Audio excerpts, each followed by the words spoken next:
সামান্য বয়স, এই বয়সে মুড়ে ফেলতে পারে তার শরীর, যে কোনো দিকে বাঁকিয়ে ফেলতে পারে নিজেকে। আধ্যাত্মিক কোনো শক্তি নয়, বরং প্রতিদিনের বহু পরিশ্রমের ফল।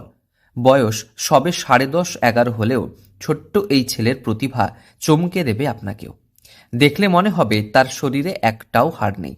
কখনো হাঁটা কিংবা পা দিয়ে চশমা পরতে পারে সে। এছাড়াও রয়েছে একাধিক ট্যালেন্ট। বয়স যেখানে নিমিত্ত মাত্র, সামান্য 2 বছরের যোগব্যায়াম শিক্ষা এবং নিজের কঠোর পরিশ্রমে এই জায়গা পেয়েছে সে। আমি পায়ে তীর ছুটতে পারি, পায়ে চশমা পরতে পারি, মোমবাতি পায়ে জ্বালাতে পারি। এটা কিভাবে শিখলে? স্যার শিখিয়েছেন। কখন প্র্যাকটিস করো তুমি? আমি সকালে কতক্ষণ? এই 3 ঘন্টা 4 ঘন্টা। বিভিন্ন জায়গায় তার দক্ষতা এনে দিয়েছে সম্মান। জেলা ছাড়িয়ে রাজ্য স্তরের একাধিক প্রতিযোগিতায় সফল হয়েছে 5ম শ্রেণীর এই ছাত্র। প্রত্যন্ত গ্রামে জন্ম, নিম্ন মধ্যবিত্ত পরিবারে নুন আনতে পান্তা ফুরানোর অবস্থা। তবুও তার এই কৃতিত্বে গর্বিত বাবা মা থেকে গ্রামবাসীরা।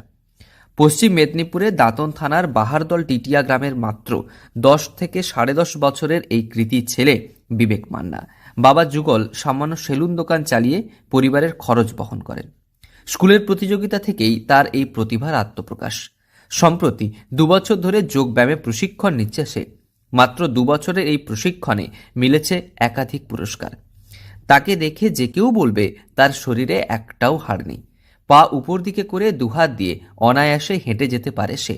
শুধু তাই নয়, এছাড়াও মায়ের কাঁধে ভর দিয়ে 2 পা উপরের দিকে তুলে যোগা প্রদর্শন করতে পারে বিবেক।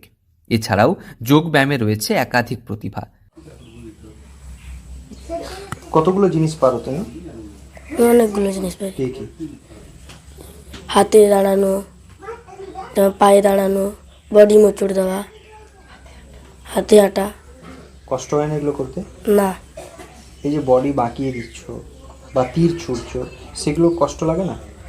প্রথম কষ্ট লাগতো, এখন প্র্যাকটিস করি বলে কষ্ট লাগে না। কতজন শেখো তোমরা একসঙ্গে? 20-30 জন।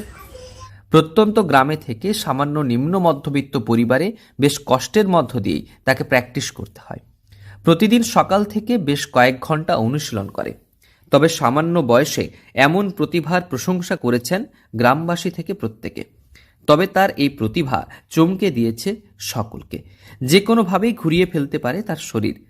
প্রত্যন্ত গ্রামের ছোট্ট এই ছেলের প্রতিভা এবং সামান্য নুন ভাত খেয়ে প্রতিদিনের এই লড়াই অবাক করেছে সকলকে।